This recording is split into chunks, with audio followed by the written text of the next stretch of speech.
Sure. The contact information? Yes. Yeah. All right, thank you. Okay, we still got this.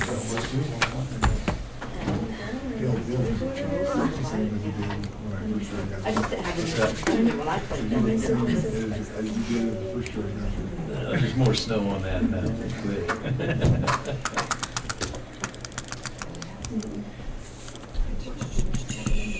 We are live. Okay. Is Justin on the phone yet? Larry should be coming. Larry said he's on his way. Can you give me just a second to get Yeah, him? definitely. How are you?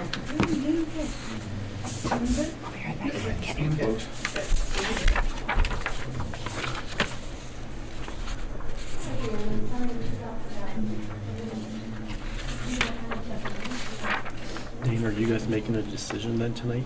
No, Or I just, think we'll. just listening? Yeah, we'll listen and then we'll maybe have a little discussion. But then we can make a motion at the next meeting. Okay. So we can talk about it a little if we want to, and then take 2 weeks to think about it, and then have somebody make a motion at the next meeting. Sounds good. We just have to have them appointed by the next meeting. Yeah, I asked Lorraine, I was like, should we be having a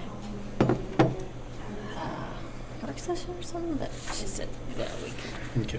But we could. But Sounds good. I'd rather do it in a Open. meeting. Since they have to go through this in an open meeting. Okay, they are both on. Okay. Very good. And they are on speaker. Okay. And it is 6 o'clock. It's time for the pledge.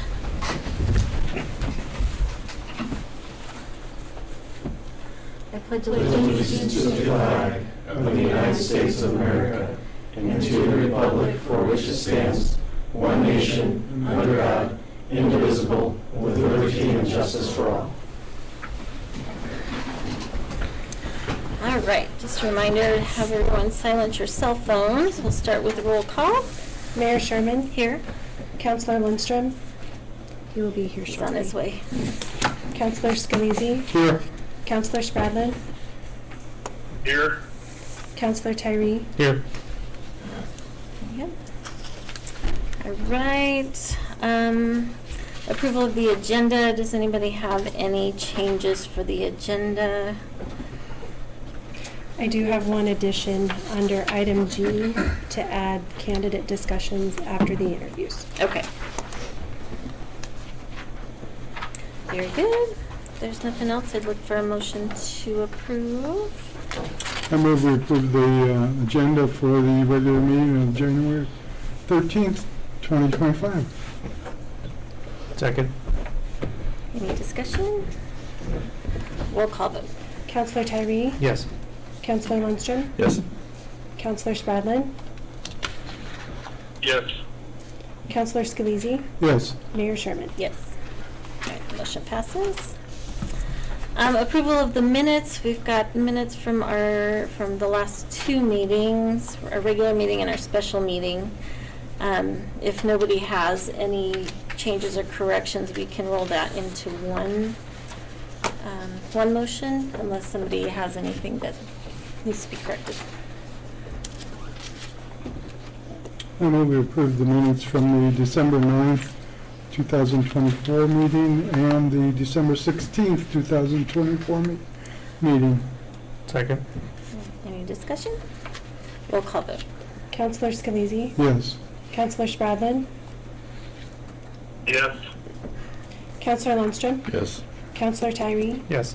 Mayor Sherman. Yes. Motion passes. All right, visitors and delegations. Citizens are invited to speak to council on any item that does not have a public hearing scheduled.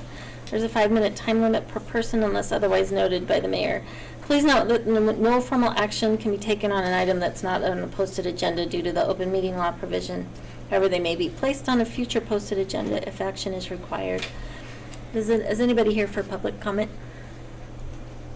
All right, we'll move on to management. First off, we have a resolution, Miranda's. We are required by statute to annually establish posting place for our public notices. And this year, we are changing that to online public notices for meetings and public hearings. The city website, www.brushcolo.com, is designated the official place to post these notices. And we may also link that to social media accounts such as Facebook. Right. Anybody have any questions for Lorenda? No? All right, I'll look for a motion.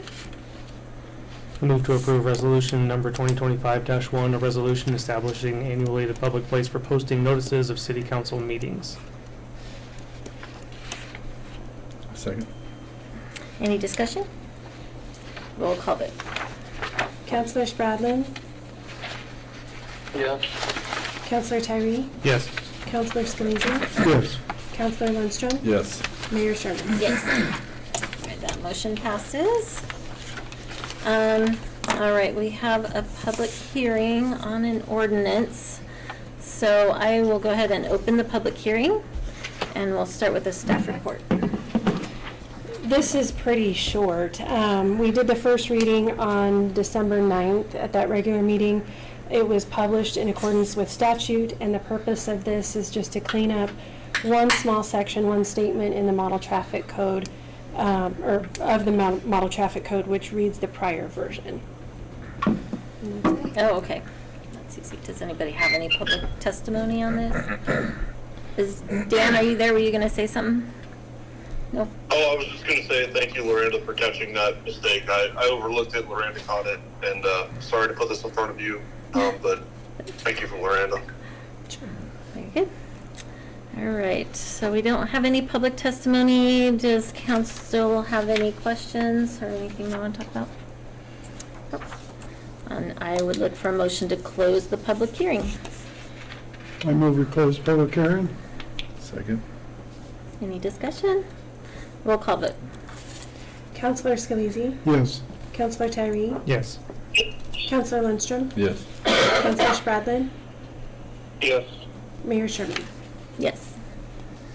All right, so now we have the second reading of that ordinance. So I would look for a motion to approve this ordinance on second reading. I move we approve the ordinance on second reading, ordinance number 910-24, an ordinance of the City Council, City of Brush, Colorado, amending section 8-120 of the municipal code regarding the motel traffic code, model traffic code. Second. Any discussion? Roll call vote. Councilor Spradlin? Yes. Councilor Tyree? Yes. Councilor Lundstrom? Yes. Councilor Scalise? Yes. Mayor Sherman? Yes. That motion passes. All right, we have another public hearing on another ordinance, so I will open this public hearing, and we have a staff report from Tyler. Good evening, Madam Mayor, City Council. So this is tied to the Xcel Energy franchise agreement. Back in December, we had the first posting and hearing for this. This is to renew our agreement with Xcel Energy. It's a 20-year agreement that expired in December. And so this is based on them providing the services of gas and electricity within city limits, and then all of the terms in which they will provide those services by, expectations from the city. Fairly straightforward. At our last meeting, included in the packet was the actual agreement itself, and that's available for anyone to take a look at. And so as part of the approval process, it is an ordinance, and it does go through a first and second hearing, similar to the one we just had for the change for the traffic code. That's a quick, short skinny of it. Thank you, Tyler. We don't have anybody for public testimony on this one. Okay. Does council have any questions or comments? All right, so I would look for a motion to close this public hearing. I move we close public hearing. Second. Any discussion? Roll call vote. Councilor Lundstrom? Yes. Councilor Tyree? Yes. Councilor Scalise? Yes. Councilor Spradlin? Yes. Mayor Sherman? Yes. All right, that motion passes. And so now I'd look for, we will do this, we did the first reading, now we need to do the second reading. So I'll look for approval on this ordinance on second reading. Move to approve on second reading ordinance number 911-24, an ordinance approving a franchise agreement with Public Service Company of Colorado for the right to make reasonable and lawful use of the rights-of-way within the city to provide electrical, energy, and gas services to the city of Brush, Colorado, and its residents. Second. Thank you. Any discussion? Roll call vote. Counselor Tyree? Yes. Counselor Spradlin? Yes. Counselor Scalise? Yes. Counselor Lundstrom? Yes. Mayor Sherman? Yes. All right, now we have an MOU that we need to approve. Tyler will tell us about this one.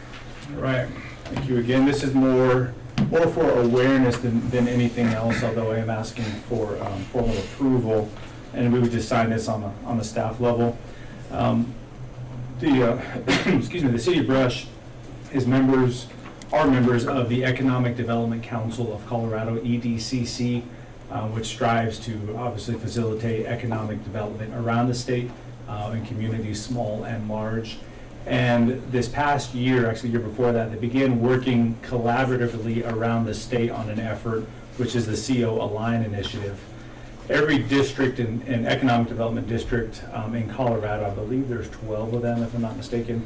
I'm mixing it up with some other district map. But the EDA, the Economic Development Administration, through the federal government, is they do a lot of economic development activities around the country, and they support a lot of different efforts, and tied to that are economic development districts.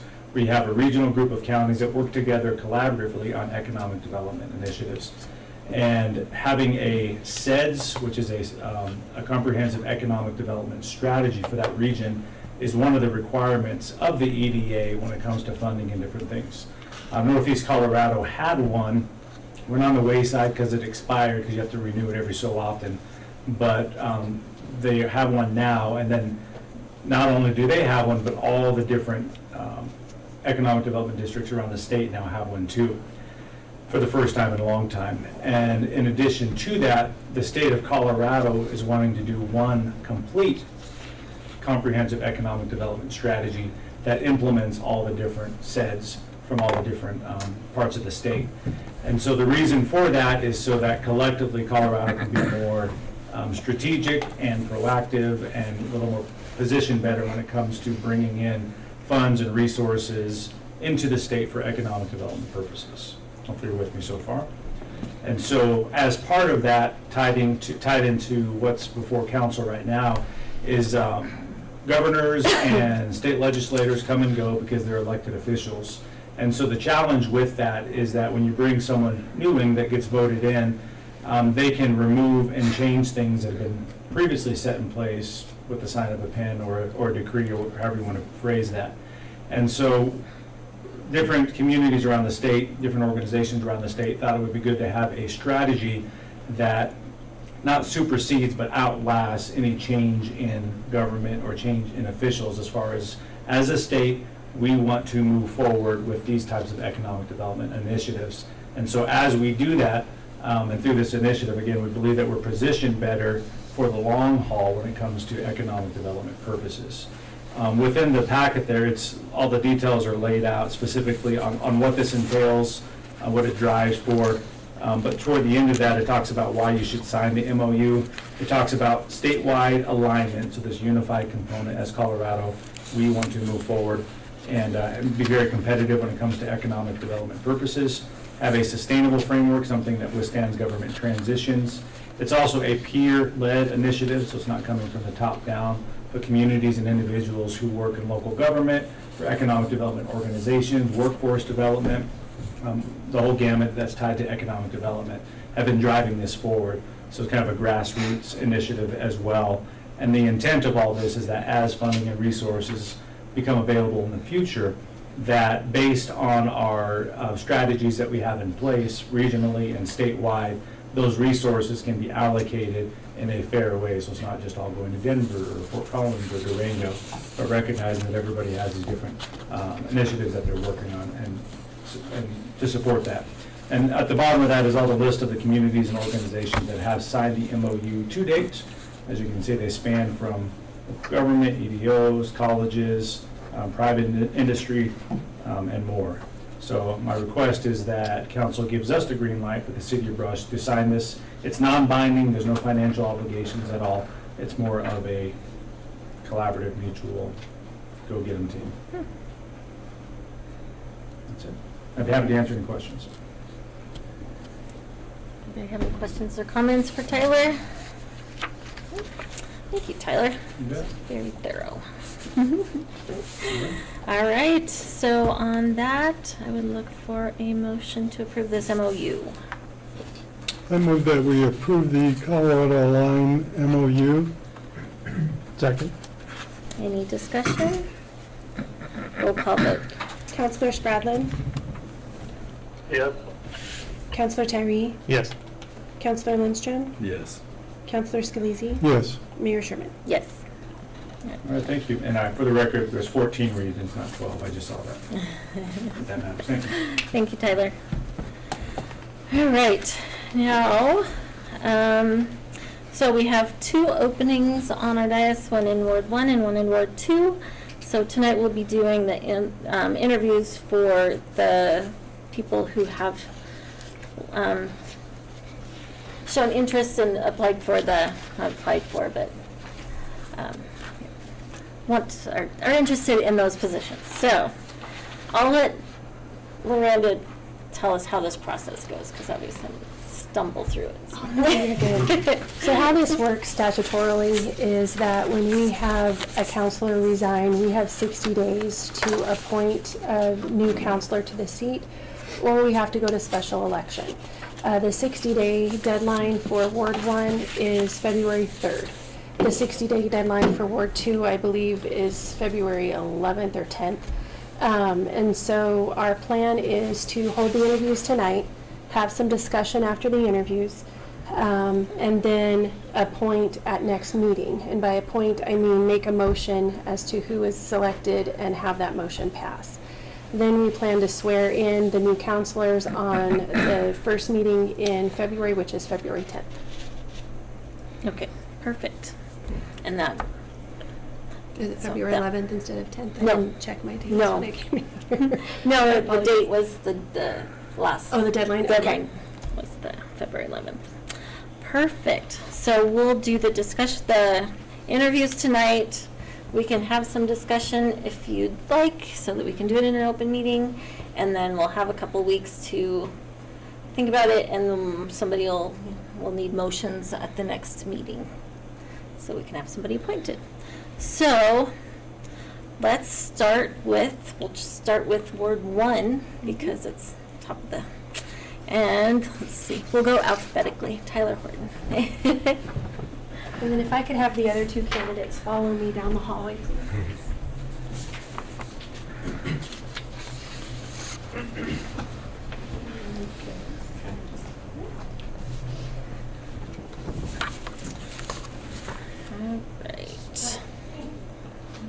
All right. So we'll start by letting you introduce yourself and give us a little presentation on you. Okay, so my name is Tyler Horton. I live on Glacier. I've lived there since 2020. I grew up in Brush. I have family, grandparents, aunts and uncles. I'm currently still working for the City of Fort Morgan Water Treatment. I'm their senior operator, so I hold a Class A water license. So that's what I could kind of bring to council, is my knowledge of water and utilities, and I just kind of want to take a bigger role in my community, also learn something new. So I thought, what better way than to actually physically do it, to learn it. Awesome. That's all my work history. I don't really have much more than working at the city. I worked at Walmart, and then I was a lifeguard, so I don't have a long list of You're still careers. young. Nope, that's awesome. And you kind of already answered why you're interested, and so why do you feel you're qualified for this position? I guess you kind of answered that too. I feel I'm qualified just because I'm a thorough thinker. I like to ask questions. I don't just give an answer just right away. Like, I need to know all the details before agreeing or disagreeing to whatever subject may be talked about. And I also just want to try to better brush and help guide it on the right path. Awesome. Right. Well, sir. Yep.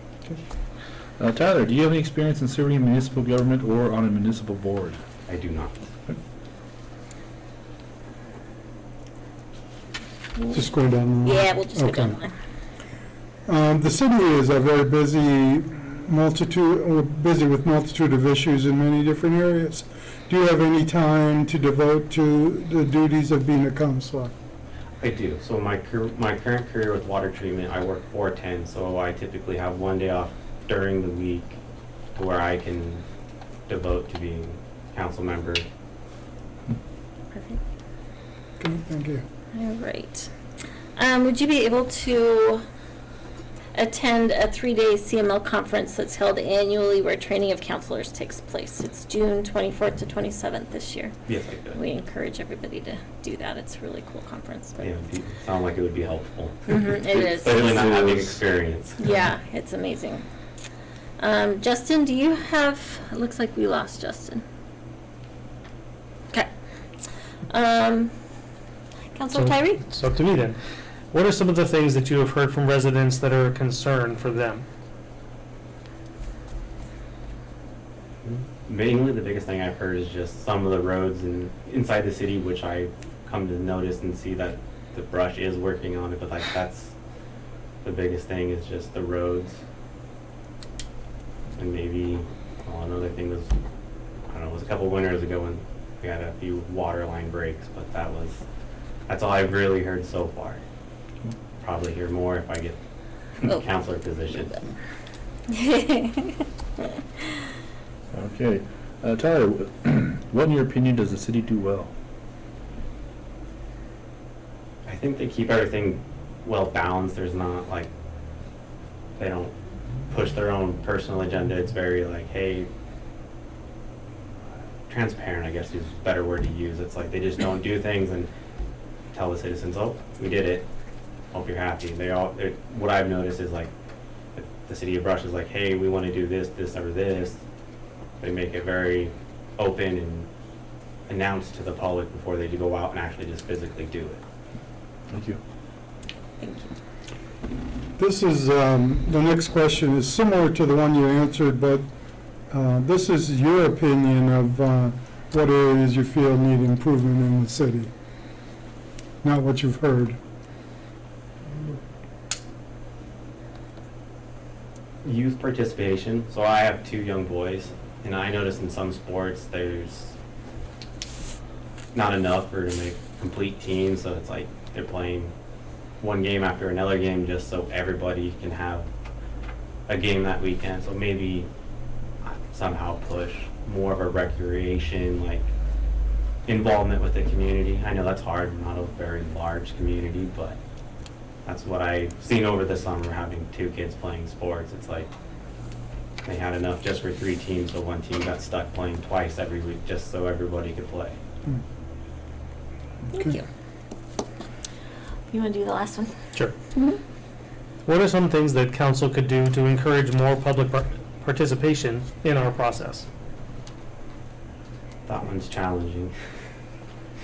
Like you guys mentioned at the beginning, going to more online media base that might attract more of the youth, and I think that's the biggest place to start, is just there, because a lot of people younger than me or even my age, they hear government or boards or councils, they're just kind of like, it doesn't pertain to me, why should I take involvement, without really seeing the bigger picture of like, yes, this is how things move and function, is all starting with these councils or people saying, yes, let's get this project rolling or get this rolling, but maybe a media base that can get that kind of info out, and I guess knowledge to being like, hey, you need these groups of people to make these decisions on what to do or what direction to go.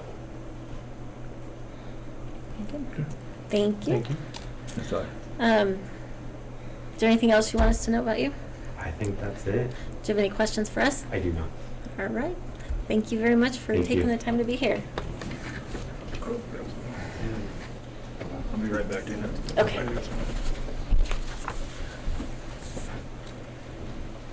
have a question. Yeah. Did you do the intro? Did you do the intro? With the He song? did, Okay, yeah. all right. Yep. I'll go get it.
Good afternoon. Hi. Good evening. We'll start with you introducing yourself and briefly summarize your life. Okay. So my name is Jacob McFadden. I've resided in Brush, Colorado for the past 2 years. However, I've lived in Morgan County for the past 20, probably. I've lived in Wiggins and then Morgan and whatnot, and I just kept moving, and I like Brush the most, to be clear. But prior to this, I've worked on various political positions. I worked as a state chairman of the Colorado Federation of Young Republicans. I was also the vice chairman of the Morgan County GOP for 2 years, I believe. And I think that that has a lot. You're not running just a political organization necessarily. It's kind of a small business. Actually, the Colorado Federation of Young Republicans is a large business, so you're dealing with a lot of litigation to a degree. You're dealing with contracts. You're dealing with taking bids for various things various projects that you're doing. So I think that there is a similarity between that coincides with sitting on a small government board, city council as it is. So that's kind of where my interests lie. I've always enjoyed serving people. I am a devout Christian, and I believe that it is my lot in life to be a public servant. So currently I am a heavy equipment mechanic in Wiggins, and I'm married with 2 boys. So they're both very young, but I have 2 under 2. So Oh, wow. that's So where we're you at. need a night out. Yeah, twice a month. I think would be okay. Hi. Okay. Very good. And you kind of explained why you're interested. Describe why you feel you're qualified for the position. I think my qualifications in my past experience, I have been dealing with situations and kind of putting out fires with the Federation of Young Republicans and various other roles that I've held in those facets. So obviously, I think that with having to set out a budget at the beginning of the year and try and hit your goals as you're going along with that, I think that probably meets a good portion of what you guys have gone through. I take the liberty of reviewing your guys' budget already to a degree. It's like 200 pages, so I haven't gotten all the way through it. But and I think that there's always things that can be made a little bit better. Like obviously, there's not massive issues in Brush, Colorado that need fixed. I'm not trying to come in with a sledgehammer. I'm trying to, come in and, serve the community to the best of my ability and help things maybe work a little bit more smoothly than they have in the past. So. Thank you. All right. I'll start the same way, or? Yeah. Okay. Jacob? Yes, sir. Do you have any experience in serving in municipal government or on municipal boards? This would be my first time. Thank you. The city is very busy with multitude of issues in many different areas. Do you have any time to devote to the duties of being a counselor? I do have time, and I believe that the time that I could allocate to it would be, obviously after work every night. If the situation arises, if we need to be spending more time on it than on a particular issue, then we can go in and we can review whatever needs to be done. But I think that I could devote a great deal of time if it's necessary, and obviously adjust for that. I'm a pretty organized person, so I don't believe that I'm going to be just throwing wasteful time at it, but accomplishing goals is a big priority of mine, so.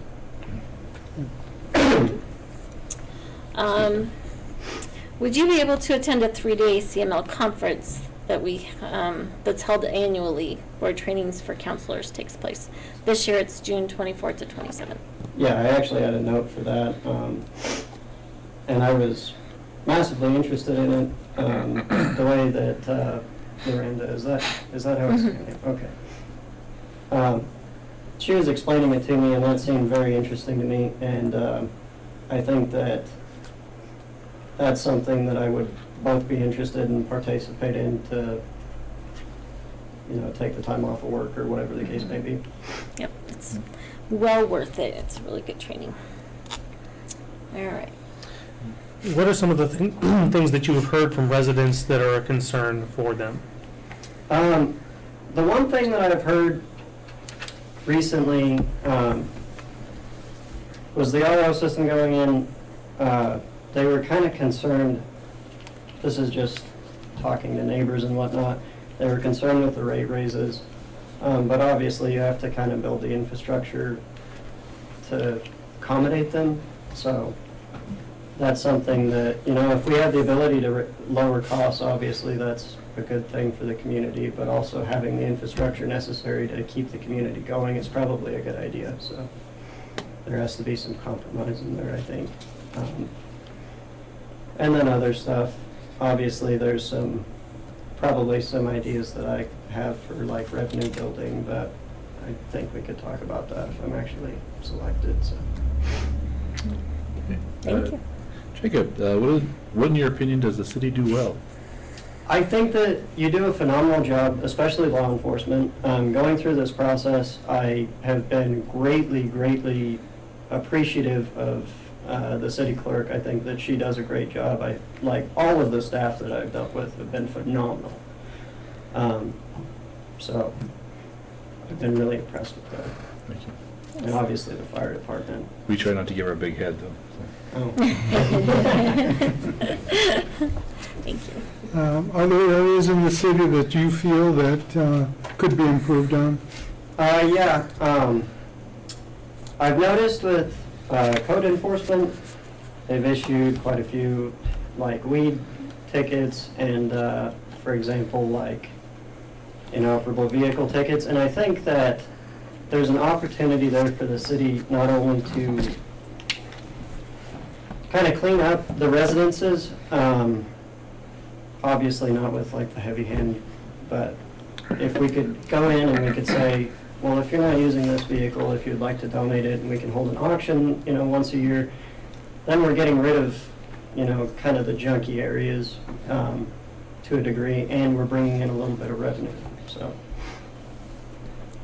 Thank you. What are some things the council could do to encourage more public participation in our process? I think that social media could probably play a pretty good role. I know Mr. Torres was telling me earlier that he had, we try to post our public notices and things like that on social media. But if we do it's kind of hard to get people to attend meetings, so I don't think that that's going to be a huge difference. But I do think that if social media engagement goes up on Public Works, and you can kind of get more people going, oh, well, I'm excited about this. I'm excited about seeing the infrastructure. and, different things going in, bringing in more revenue into the city and stuff like that, and, public days where we're hosting things for the public to do as an activity. I don't know if we do a lot of that, but if we are, like, if that's on social media and you can kind of advertise for that a little bit better. I think that would probably drive engagement up a little bit. Thank you. Is there anything else you want us to know about you? I'm not a super fascinating person. I serve as a deacon within my church. I have kind of made it a goal of mine to make my community a better place, whether that be at the local level or the state level or wherever the case may be. So that's something that's always really interested me, and I think that this is a great opportunity to do that.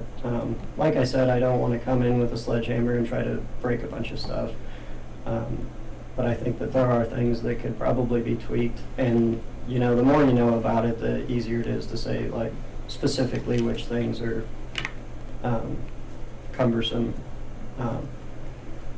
But I'm just really excited for the opportunity, and I want to thank everybody that's been involved in the process. I wish this could be an election, in my opinion, but We do too. so thank you all for being here. Thank you. Everybody. Do you have any questions for us? I don't believe so at the moment. Very good. Thank you for taking the time to be here. All right, thank you guys.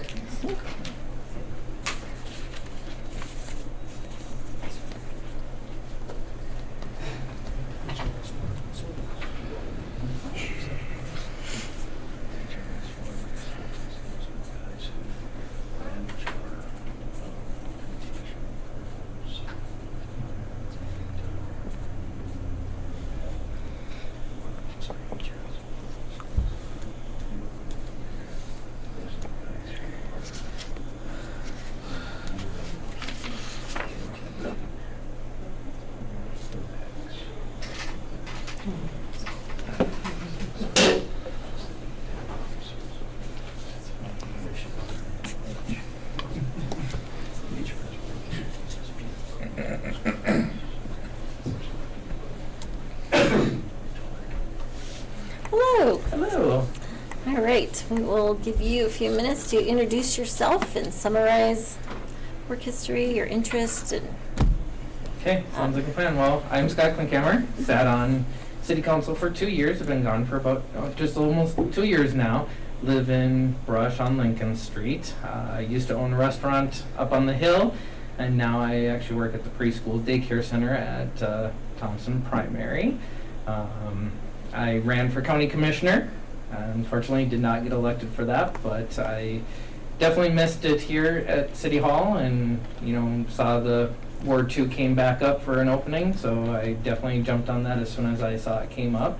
I reached out to a couple of the counselors with some questions to make sure that everything was still a good fit, and sent my letter in the next day when I was on my cruise. it's a rough life. Right. All right. You showed your interest. Describe why you feel you're qualified for the position. Well, I sat 2 years on City Council already, so I feel that, I'm not a huge veteran like some of the other council members here. But, I got some background on sitting on City Council and been through a couple like the SORSA trainings. I've been following a lot of the politics lately, trying to get more information. I learned a lot trying to run for county commissioner, found out that, it's a lot more of a process than running for just city council, and, so I think, my background and being on council before is a huge benefit. Kind of answered your question, huh? Yeah. I can read your mind there. I don't think so. You want me to start too? Yeah. Okay. Scotty, The city is very busy with a multitude of issues in many different areas. Do you have the time to devote to the duties of being on council? Yes, I do. I do. I've done it in the past where, spent many nights reading many, many pages and, going through agendas and things like that. That's definitely something that, I'll put all my time and effort into again. And I'm sure this next question you can answer relatively quickly and easily. CML, we spend 3 days learning, and would you have the time to do that? Of course. Okay. Yep. All right, what are some of the things that you've heard from residents that are a concern for them in the city? Before I left, of course, it was the whole chicken debate. Hate to say that word. That was a big one. Just the only thing that I hear around town is just people wanting more things to do for like fun activities. That's what I hear a lot is like, there's nothing really like big fun activities to do. They always have to go to Denver, Greeley, things like that to do, different activities. Other than that, the only thing I heard, Monty and I had talked about this after I left council, was the senior citizens seem to have like a low point, and I think, Lance had brought that up even before I had left city council, was, the seniors just don't feel like there's a lot to do around here or a lot of activities. When I worked at the Brush Housing Authority there for a few months, a lot of the residents voiced their concerns there too. Was they had bingo there on Mondays, and I think it was like Wednesdays or something like that, and they just felt like there wasn't a whole lot of activities or ways to get around to do things. So those are the two things that I've heard the most. What, in your opinion, does the city do well? I think there's a lot of good things about the city. Definitely working with Monty in the past, he listens to every side. He's, not just going to say, okay, it's this way. He takes in the information. Being on city council, we heard a lot of different positions, and I think the city is really doing a great job trying to meet all the demands of the city, or the residents of the city. Growth has been a hard issue. You try to grow and bring in more housing, but yet you have to, you got to try to balance it out, and I think the city is doing a very good job on trying to balance that out and not just rush into things. So I guess I have nothing bad about the city.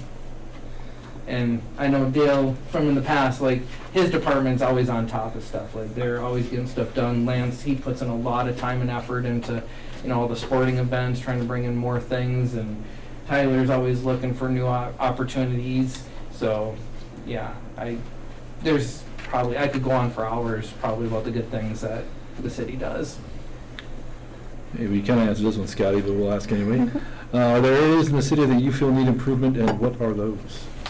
Housing, for sure, is a big issue. Monty and I had talked about this, like I said in the past, about getting more activities for the seniors. Definitely, I think we need to work on something for them, getting more activities, keeping them moving around a little bit more, and then just trying to bring in different things, like if it's golf, or not golf, but like mini golf, or, you go to Denver and they have like all those trampoline places. Just something, where we can take our kids and our relatives to versus having to take them to Denver. I mean, that's tax money that could be utilized here versus sending it to Denver or Greeley, somewhere else. Thank you. What are some of the things that council could do to encourage more public participation in our process? And we kind of talked about this a long time ago too, was I felt when I was on city council, like we needed to probably get out more, do more with the community. I had mentioned this a long time ago, like maybe even having like a float in the parade so people knew who we were on city council, maybe try to get a little bit more engaged to try to get more people in. When I had the restaurant, people would come in, they'd be always, oh, we should do this, or you should do this, whatever, and I would encourage them, hey, you need to come into our meetings, bring this up, so that all of the counselors can hear everything. And for, some odd reason, like I told Monty the other day, it's hard to get people in here, and I think, we need to try to find a way, how can we get these people in here? What can we do to get people in here to voice their concerns, or, give us kudos of what we're doing? Very good. Thank you. Thank you, Scotty. Is there anything else that you want us to know about you? I think y'all pretty much know me pretty well. And do you have any questions for us? I do not. Very good. Well, thank you for taking the time to be here. Thank you. I appreciate you guys. Thanks, guys. Thank you. All right. So, and we'll do a motion next week. I didn't know if anybody had any comments or discussion that you wanted to do. I kind of wanted to do it in an open meeting if you wanted to do that. If anybody has any comments or.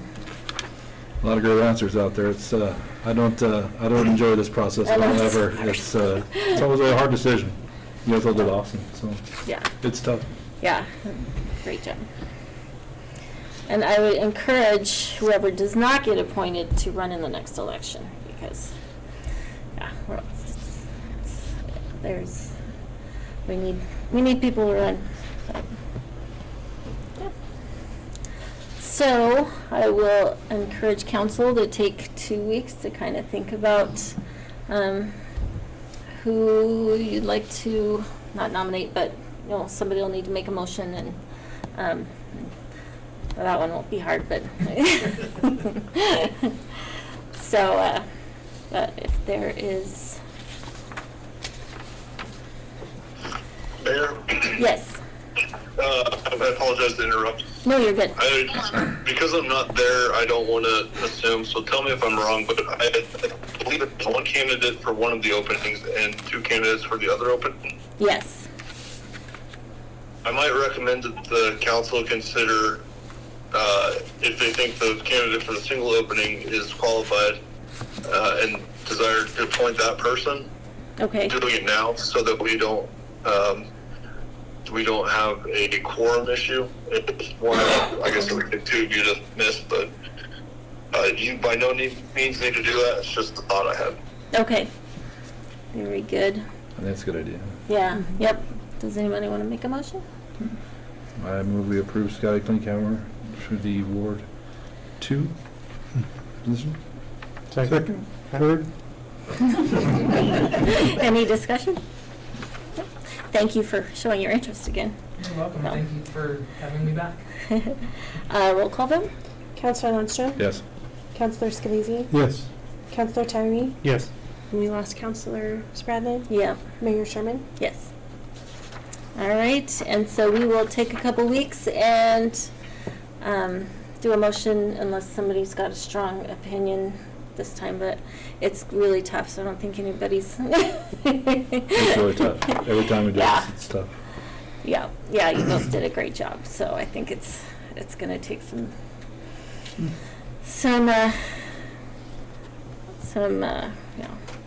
heart searching. So, all right, so we'll do that motion at our next meeting, and tonight we will move on to finance. Thank you so much, guys, again. I move we approve disbursements and payroll for December 10th, 2024 through December 23rd, 2024 totaling $390,291.28. Can we do both then? We could probably do them both. Also, I move we approve disbursements, and payroll for December 24th, 2024 through January 13th, 2025 totaling $683,144.62. Second, Any discussion? Roll call vote. Counselor Scalise? yes. Counselor Tyree? Yes. Counselor Lundstrom? Yes. Mayor Sherman? Yes. All right, that motion passes. Next, we have staff reports. Tyler Purvis, Community Development Director. All right, I have 5 items tonight that I'll update council on. First one, everybody's curious about the north side of the interstate, what's happening with the latest developments there. As you nod your heads as I say that, that's an indicator of how everybody feels around here. So 3 projects that we are currently aware of that are somewhat underway as far as through the whole process itself. There has been some construction, if you've driven by there and looked. The commercial truck wash is underway. They began their site plan work, and then they did get their building permit issued as well. So they are, as of now, good to go with things, and so we'll be doing the necessary inspections through the process. I don't have a timeline as of now as to when they expect to complete, and this time of year is always a big question mark with snow coming in and delays that might cause. But that one's in the works. Maverick and Tractor Supply Company, those are both currently going and are at the tail end of the building plan review process. They've both gone through their first round. Comments came back from our plan review consultants on some additional things that they wanted to see added to that. So they have got those, resubmitted those, so we're going through the review on those. Kind of the same story on the civil plans as well. Those are reviewed by another consultant that we utilize. But things are looking really, really positive for that. We theoretically, if there's nothing that comes up, should be able to issue the building permits no later than February, but they can pull them whenever they want at that point. A lot of times they won't pull them until they're actually ready to go. Both Tractor Supply Company and Maverick put bids out for general contractors, which I don't know if both of those have been finished, but at least one of those have. And then they'll be working on getting things together. And typically that general contractor will then contact our office to coordinate the building permit process. And then again, all the necessary inspections lining up. Because these are such big projects relative to brush, we do have consultants that we're going to be utilizing for any special inspections through the process. Steel inspections, as an example, there are some of the foundation elements that they might utilize too. So they're moving forward. That's exciting. Central School update on that. Construction work has slowed down a little bit because of the holidays, but we provided a checklist for them after we brought things to the conclusion of our discussion through the process of things back in November. And so they've checked most of those boxes. The developer is, I believe, in town now, and I think this week we're going to go out there and do an inspection on all those other components. A big part of it was their plans for all the remaining phases, so they did submit those plans. We sent those off for plan review as well. We'll probably get comments on those I'm expecting this week. And so any additions or changes that need to be made, we'll continue to work on that. But that project continues to go forward in a positive direction. Also working on code updates as well. I counted right before I came over here, there's 14 updates in our land use code, including the changes in chapter 18 that pertain to council appointing building inspector, needing to make the changes there. So I'm going to coordinate with Loranda on setting that up with the planning commission, because chapter 16 goes through the planning commission first and then recommendations to city council. And then the final thing, I said 5 things, it's actually only 4. The last thing is credentialing for our contractors. So we have changed our process on improving it, really, is the general summary of it. So every year, contractors who want to do work and pull permits within the city of Brush are required to have credentialed, so we know who's working in town. We want to make sure that they're licensed and insured for the sake of our property owners.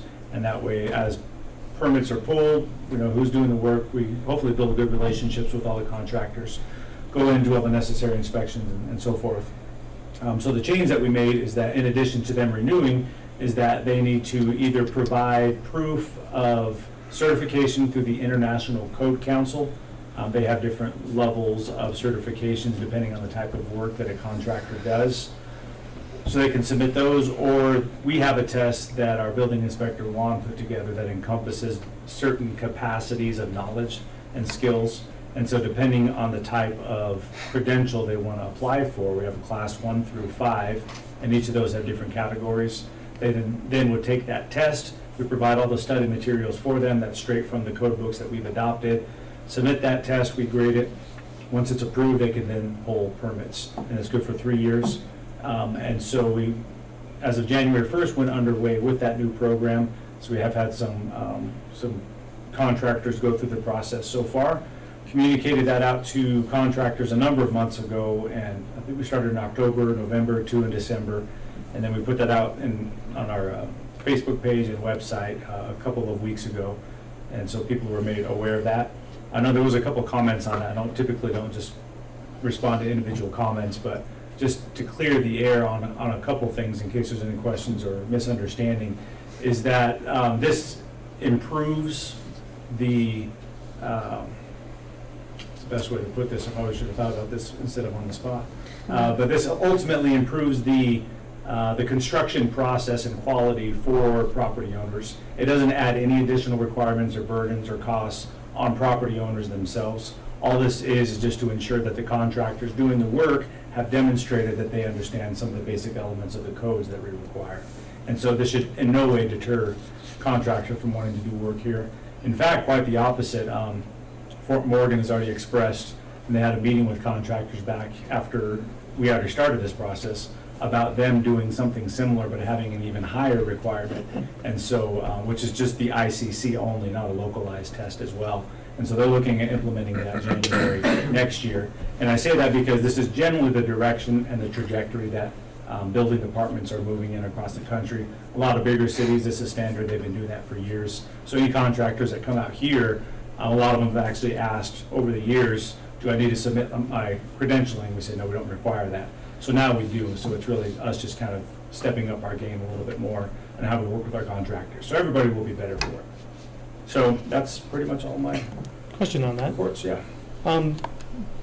Based on that Facebook post, there was one of the questions was regarding if somebody wanted to do work on their own home without using a contractor, does this affect somebody that wants to do their own work without a contractor? It does not, yeah. So individual property owners still have the ability to do work up to a degree on their own property, but they don't have to do any kind of licensing or credentialing or anything Okay. like that. So we'll just work with them individually on them understanding what's going to be required, unless they know. Some homeowners are very well versed in code, surprisingly, but others not so much, and so that's what we're there for, is to provide that guidance for them to make sure that they're doing it smart and safe. Okay, thank you. Yep. Okay, thank you. And Armbar, is there any news on the hotel? Because I know that was in the mix for a while. Yeah, nothing new that I've heard. I know they're pretty busy right now working on the truck wash. About the restaurant, is there any, I know you can't tell us if there is, who it is, but is there anything in the mix or no? I can't say anything. There's not a Texas Roadhouse? No? I don't know anything. All right. All right, thank you. Thank you, Tyler. All right, Chief Steiner. Evening, Councilor, Madam Mayor. Just a couple of different items on mine. First off, we held testing on the 7th. We had one applicant that did move forward ultimately in the testing process, so it seems like a good opportunity there. We've actually also got at least 3 resumes, potential applications in place for post positions, so seems to be interest in post positions popping up a little bit higher so far in 2025, so that's always a positive note for us. So I don't know how many of them we'll get, but post positions have been a difficult thing for us to fill for the last year or so, even years before that, so the added interest I'm always appreciative of. The other thing I wanted to hit on was how the police department gets information out to people that request it, what different avenues and levels that we try to, engage with the community and just get information if they have any questions. Typically, initial levels, if anybody has questions, I've got an open door policy, so if anybody comes in and asks about what's going on in the community, what's the police department doing for things, if they have any specific questions, they're welcome to come down and talk to me whenever they want to. I'm usually pretty open about things. Once you get to the more specific things, we do open records requests via CORA, which is Colorado Opens Records Act, which requires us to have information to folks or at least respond to a request within 3 days. CORA goes pretty broadly across us, so we get a lot of information through that. Colorado Criminal Justice Records Act also is another thing that we have to deal with. It is a little more restrictive than CORA. Typically, it provides anything that I would say is regarding charges. So if somebody is arrested, criminally charged for something, that stuff ends up going into that bucket. Usually it's a little more restrictive, especially if there's an ongoing investigation or even going so far as being in the criminal proceedings at the courts. Typically we end up having to be a little more restrictive for that, but it gives an opportunity for people to, if they have questions, they want information, they want paperwork, that they want to see what's going on, they can always put those requests in for it as well. We continue to use Facebook to try to get as much information as we can so people know what's going on in the community, so they have an idea of what, what's happening, be that good or necessarily bad, but trying to leverage that as much as we possibly can. Through 217, the bill that was passed for Colorado, also instituted a requirement for us to relay any body cam reading regarding a misconduct on an officer within 21 days. So if something were to happen and somebody puts in a request for body cam within 21 days, we're mandated to put that out there if there's something going on. So we try to do everything we can to, maintain transparency, to be open and let everybody know. State statute requires us to pass a lot of this information on. So anybody that's open to it, you don't have to be involved in the case. You don't have to be, directly involved in an incident. If you're curious about, what's going on, we've gotten body cam requests for people that just want to see what body cam footage Brush is like. So they'll come in and request it, and we'll put that kind of stuff out there. I've pondered the idea, and a lot of jurisdictions will actually just put their body cam up on a YouTube channel for something for people to see, but I haven't gone down that avenue just with staffing. Be cumbersome to put a lot of that out there, but we continue to try to push as much information as out. So not everybody wants to know about government operations, but if they have any questions about what the PD's up to, all they got to do is give us a call, and we'll do what we can to take care of that. Any questions? Are there any privacy issues with putting body cam footage on YouTube? It depends.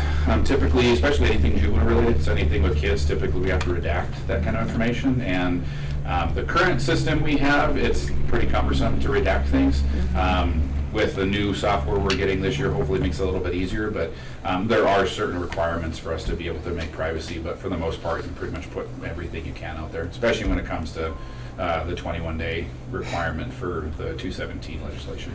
So if you just pull somebody over for a headlight out, yep, it's still going to go up there? Yep, and just to see what's going on. People just want to know, they just, what's the PD do on a daily basis, because they just want to know. Thank you. Thank you. All right, Lynch Schwint, Director of Community Services. All right, just kind of an update on some stuff that we've just completed and also what we're looking forward to this next month. First of all, the Prairie Trails Park. Xcel Energy did get the transformer put in, so we got all the electrical capabilities that we need to move forward there. We got all of our irrigation and sprinklers put in. So that's good to go. And this spring, we will get sod laid. The water line is going to be put in, also the sewer line, and infield mix and fencing. And our hopes is to have the kids out there playing by late spring. So we are, hopefully the weather gets nice in a hurry and everything like that, so they can continue more work out there. But we did get a lot of stuff done this past year, not maybe as much as we were hoping for, but it's still moving in a positive way. This late December too, if you had visited the cemetery, we did get an additional niche put in there in the columbarium area. So we'll be opening up that. I don't know exactly, Miranda, have we started selling out of there yet, or are we going to hold off? No, probably not for at least another year, maybe longer. We do have it set. We got it now because, for one, prices, things just keep going up and getting more and more expensive. So, but we do have it set, and we do have the capabilities of more niche sales in the future.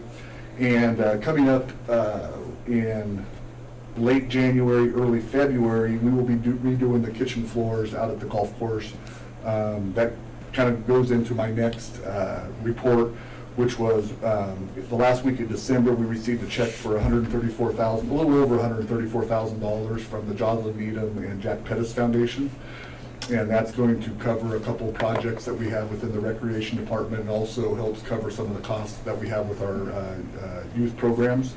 So, don't know how they do it every year, but each year they give us hundreds of thousands of dollars, so we're very, very appreciative of what they've done for us.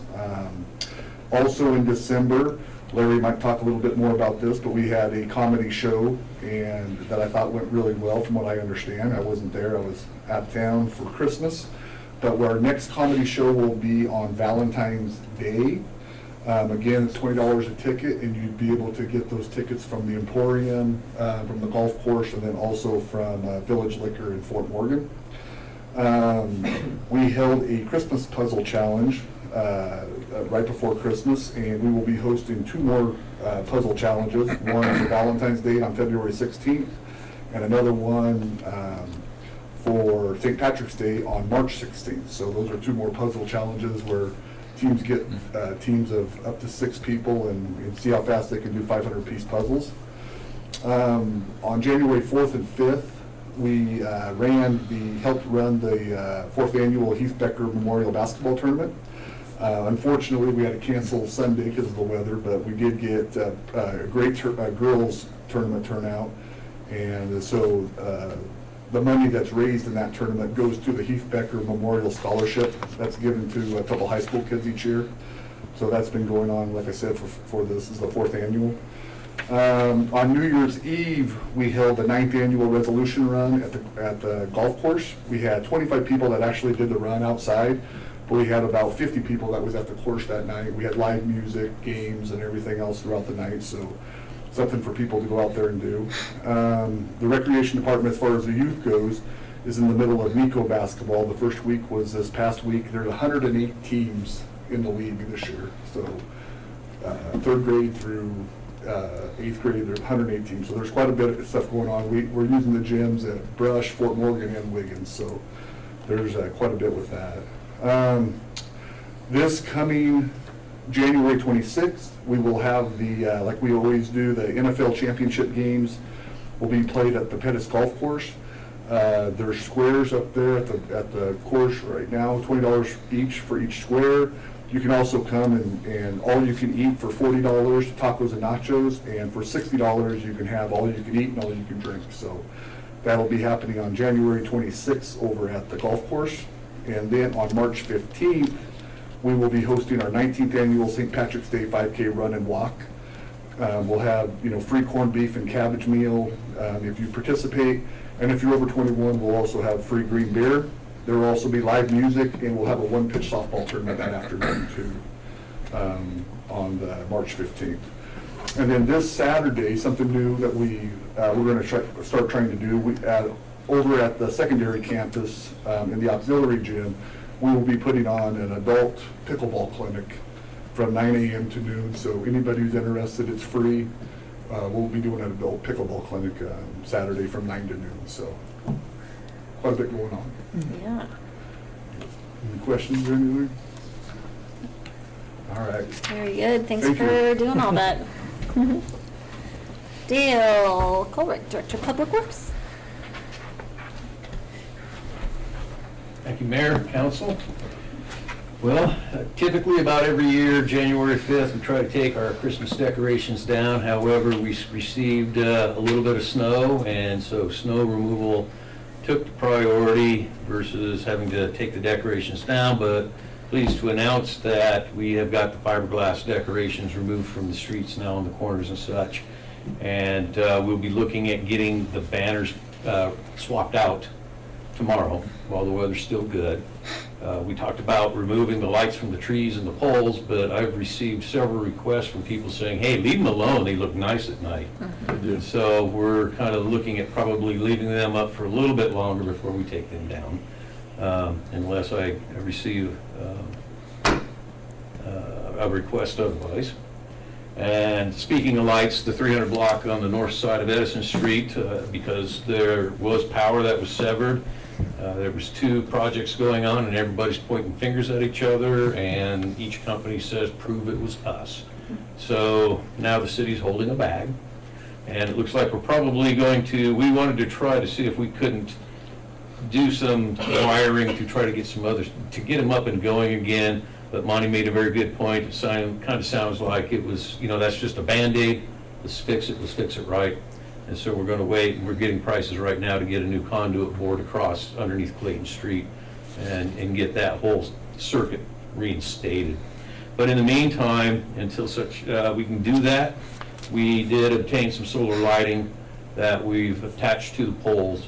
And I noticed that in the morning they're on. They will stay at about a 30% of brightness until they detect motion, in which case they go to 100%. And so that should kind of hopefully get us by until we can get the bore and everything rewired on that one. Then we're kind of getting ready for the snowstorm that's coming up this Saturday and potentially even some more on Sunday, just to make sure that everybody is aware this is going to be a very cold weather front moving through. We're talking about minus temperatures.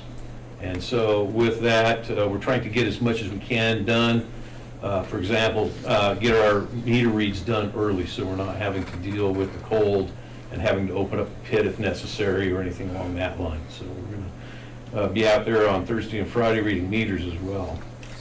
But getting ready for that snowstorm. Unfortunately, it's going to come in over the weekend, so the guys are going to have to give up their weekend a little bit to get things going. Then also, I've been working with the RO and the solids handling engineering. That's been kind of busy and taking up quite a bit of time.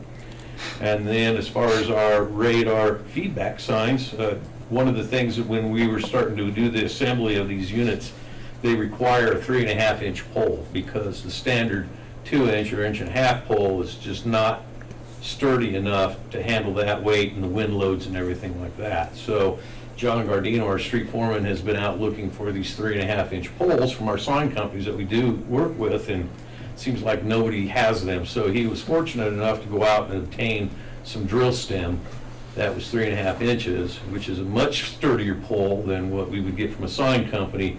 And so he just got them recently painted up, and so we're letting the paint cure on that. Hopefully get them out here before spring and try to get that up and going.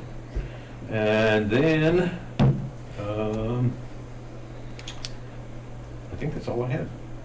Any questions, comments? I like the lights on the downtown, but Leave them up. it'd be kind of cool if eventually you get ones that change color for the seasons, you know? Uh-huh.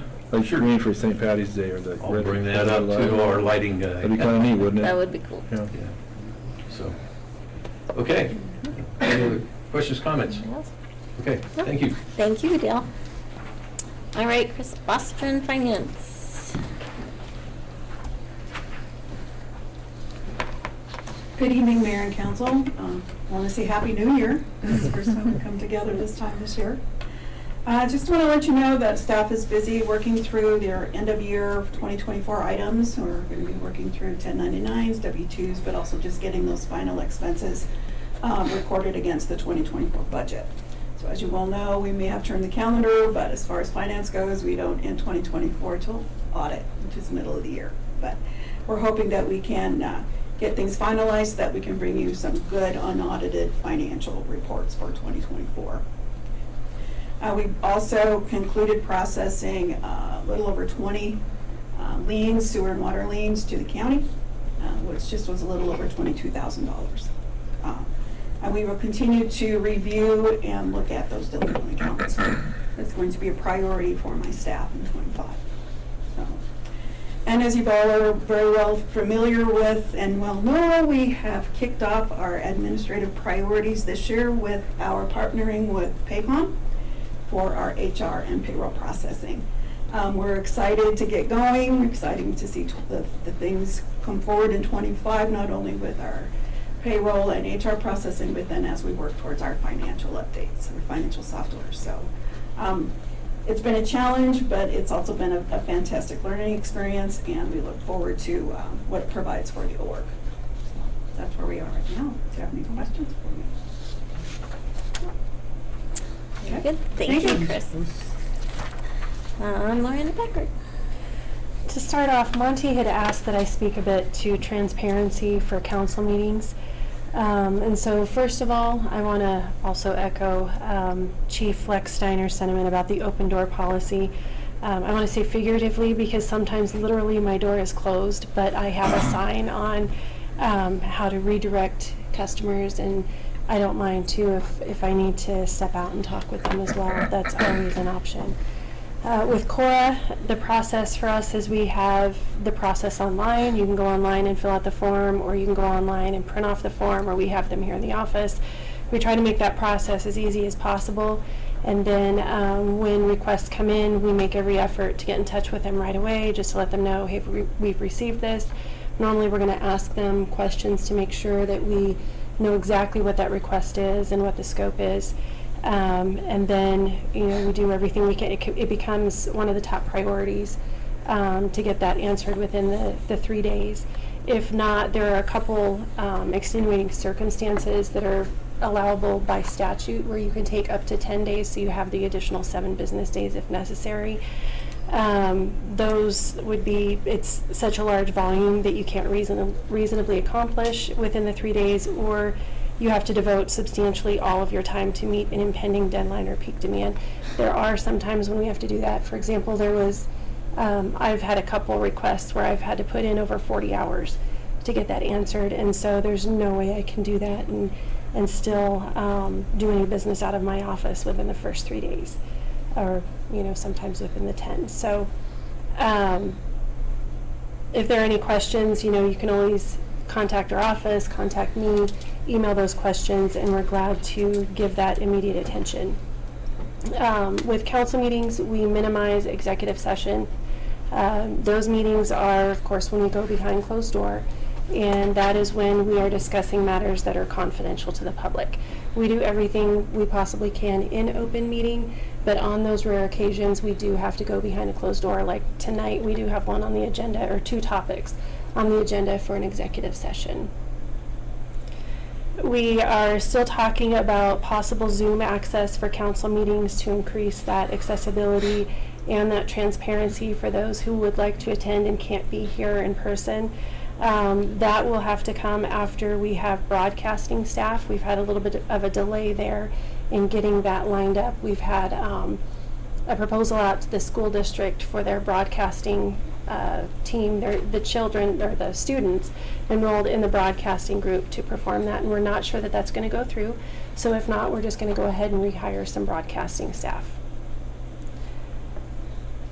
Public hearing notices will now be online, and like with the ordinances that just passed on second reading tonight, those will be put online tomorrow. So that will also increase the speed at which we can go ahead and put those into effect. Tomorrow will mark the beginning of the referendum period, which is 30 days. So the franchise fee will go into effect 30 days after tomorrow. And then also with ordinances, we provide now an explanation at the top of the ordinances when they're published. We will still go ahead and publish them in the newspaper, but the primary will be online, and so we will still include that description at the top as to where we are in the process. I know that we'd had, I think it was the chickens ordinance after the first reading, we had a lot of customers calling in thinking that it had already been adopted, and it hadn't. We still had quite a process to go through, including the public hearing. I think I've covered everything that I had in mind to cover for transparency, and then just a couple things to share with council is that tomorrow we have the public hearing for the Ortiz Event Center liquor hearing, or liquor license, and the far corner was the last liquor license that we issued. They opened up on New Year's Eve. And then we already talked about the counselor selection process. One last thing to mention is that tomorrow night our new fire chief is being sworn in, which for a volunteer department may not be a big deal because, they vote on it every year.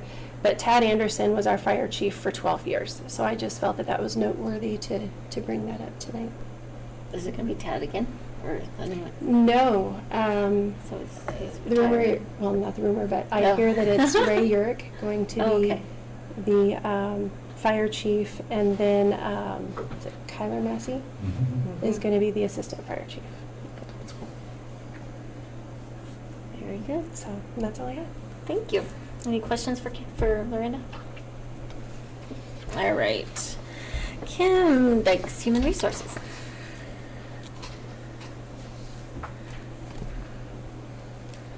Good evening, Mayor and Council. I don't have too much tonight. Chris talked on the Paycom. That has definitely been an eye-opener. A lot of work, a lot of manual work we had to do moving into the new century, basically, for the city. Getting stuff away from paper and manual. About the only other thing I have on top of that is I have been reminding people and letting them know that I'm there for them, whether it's for Paycom or anything in the employee handbook, positions, anything, and if it's something they need to go back to their department head first and then to me if it's an issue. I get them directed for that. I am working also with the Paycom. It's also that time of the year where it's time for workers' comp, various audits and things. So far it's going smoothly. It's just time consuming. And working on those positions, as Brandon said, Post is becoming a little more active. And mid-February, we're going to be advertising for the academy. So depending on where we're at post, we'll determine if we're going to look at sending 1 or 2 people to the academy. And the other position I'm working on that just came open to post is for a deputy water foreman. When Mike was moved into the foreman position, we wanted to give him a few months to get his feet on the ground, and so he's been doing well. And it's time to get him a partner to help him out. And that's all I have for you tonight, unless you have questions. Nope. Good? Nope, thank you, Kim. Do that. All right, Dan Cobb, City Attorney. Thank you, Mayor and Council. I don't have much for you. I did want to bring to your attention, because I'm not sure you guys hear this very often, but I've worked with Chief Blechsteiner, Cheyenne, and Ashland with some pretty complicated records requests, and I just want to let you know that they've all done a really, really amazing job, even on their day off. So sorry about that, Chief Blechsteiner, but thank you for helping me out. And then I'm happy to answer any questions if you guys have any for me. I don't think we do. Thank you, Dan. Thanks. All right, Monty, City Administrator. Okay, just a few items this evening. One is, Council, you might notice a little more robust of a report from our staff. Just kicking off the new year, just really wanted to let you know that there is a lot going on in Brush, Colorado. And we also talked a little bit about transparency. You know, that's one of the things that we take a lot of pride in. And if there's ever something that you want information on, just send either Loranda or I a message, and we'll get that information to the next council meeting so that the correct person will talk about it and give you the best and most transparent overview of where those projects or issues are. The other thing is everyone's got an open door policy with our department heads. Some might have mentioned it, but every one of them does. And always feel free, if I'm not available, visit directly with those department heads and just find out what is going on. The best route is to go through either Loranda or I, but sometimes we may not be available. But transparency is important to us. There's a couple more focus areas that as we go along this first quarter of this year, I'll have the different department heads talk about. Yeah, just a lot going on in the city of Brush. Another thing that I'll mention, I think someone mentioned, Scotty mentioned about the seniors and things to do. This month we should be hearing back from our local VFW. We're trying to work out a senior gathering site there. And I'm not sure if it's gonna go through or not, but that's the request currently with the commander of the local VFW. So we'll hear more here pretty soon on that, and that'll take off a little bit more for the seniors and a place to gather and to plan for things to do, because we want to do more of that in the future. And also the city council approved in our budget funding for that, both in the recreation line items as well as in our community enhancement line item. We put some additional funds in there for this upcoming year to kick that off, so hopefully we get a location for that. Not concerning news, but didn't work out the way we're hoping. A solar company was permitted by the county to be located next to the city golf course. It was a land use process that they went through. The city, we had drafted an email to them with our request for the public hearings, and that was 3 items that we requested. One is that they ensured that there's a 500-foot setback from any residential structures. We requested 500-foot setback from the property lines of the golf course, and also requested some screening out in that area as well. And the county approved that land use application for solar. And it did include the 500 feet setback from the properties out there, residential properties. It did not include the 500-foot setback from our city golf course. And they did turn around and required some landscape screening, fencing out there in that area that the city has to approve of. So we didn't get all 3 items that we wanted. We got 2 of those. It is a little closer to the golf course than I would have liked to have seen, but now Tyler and I have to work with the developer, and they need our approval on the landscape screening. And so I believe that's this week or next week. This week, so, yeah. So this week, we're gonna be meeting with them to see if we can find something to help buffer it a little bit, so it doesn't look, I'm not gonna say as bad, but as bad as it's gonna be, right next to the golf course. So we're trying to make it look a little bit better. Everything else is going to be, in the executive session and work session. That's very good. Thank you, Monty. All right, Mayor and Council reports. Do councilors have anything to share? Yeah, I had a phone call from someone in Ward 3 this week about some code enforcement stuff. I called Monty. She was got Loranda Colleray. Chief came to her today, and thank you guys for being so quick at that. She was really impressed. She texted me today, said how great it was. I took all the credit, of course. Yeah, of course they did. But thank you guys. It was awesome. She was very impressed, and it was something she was very worried about. And you could see her in her voice was just kind of panicked over it. But you guys got something worked out. It sounds like so. Very cool. Comedy show. We're doing 2 shows, I believe, right? So because Valentine's Day is pretty much a slam dunk. So people will be out and about. So tell everybody to come out and have some laughs. I'm working on a comedian we haven't had before, so it should be a good night. That's all I got. Thank you. Anybody else? Just one note, our executive session should be really quick. If anyone was wanting to stay for the work session, it's not going to be an hour long. It should be 5 to 10 minutes. And we'll be opening back up. So, okay, I don't really have anything either. So we'll move into our executive session. So I move we go into executive, I don't do that. Somebody want to make a motion? I move we go into executive session pursuant to Colorado Revised Statutes, Title 24, Article 6, Section 402, and subsection 4A for the purchase, acquisition, lease, transfer, or sale of any real, personal, or other property interest. The matter to discuss is potential property acquisitions, and pursuant to Colorado Revised Statutes, Title 24, Article 6, Section 402, at subsection 4B for conferences with an attorney for the local public body for the purposes of receiving legal advice on specific legal questions. The matter to be discussed is a water lease agreement. Second. Any discussion? Roll call vote. Counselor Tyree? Yes. Counselor Lundstrom? Yes. Counselor Scalise? Yes. Mayor Sherman? Yes. Okay, I'm gonna need just a few minutes to get it. Okay. Thank you. Couple minutes. Yeah. Time to go sneak off. Yeah, so you can, well, we'll do the swearing in the first one of February. You still want to do that, or you want to do one? We'll probably do it all at the same time. Yeah. Yeah. Welcome back. Thank you. Thank you. Excited. No more cruises for you.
So it says that you make your announcement and then there's another discussion, another motion? What's that motion?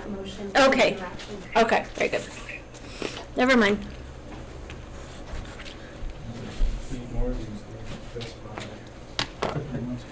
And we are back on the, Okay. you know what, let's turn on, and you've unmuted those. Yeah. Turn this one. How are you? Need money. That right there, since there's no. We'll shake that money tree really hard. Kick it a few times. Yeah. Yeah. Okay, we're good? All right, okay, Dan, you're up. Thank you, Mayor. So I'm Dan Krob, the city attorney. I'll note for the record, the time is 7:58. We've just returned from an executive session. I was present throughout. The scope of the discussions were within the scope of the statute. And as the city attorney, the attorney-client privilege attaches. Thank you, Mayor. Thank you, Dan. All right, and we don't have anything to vote on, so I would look for a motion to adjourn this meeting and move into work session. I move to adjourn. Second. Any discussion? Roll call vote. And that Oh, we should can say just do, voice vote, that's, yeah. okay. I'm sorry about that. All in favor, say aye. Aye. That's what I thought, okay. Okay, just another minute.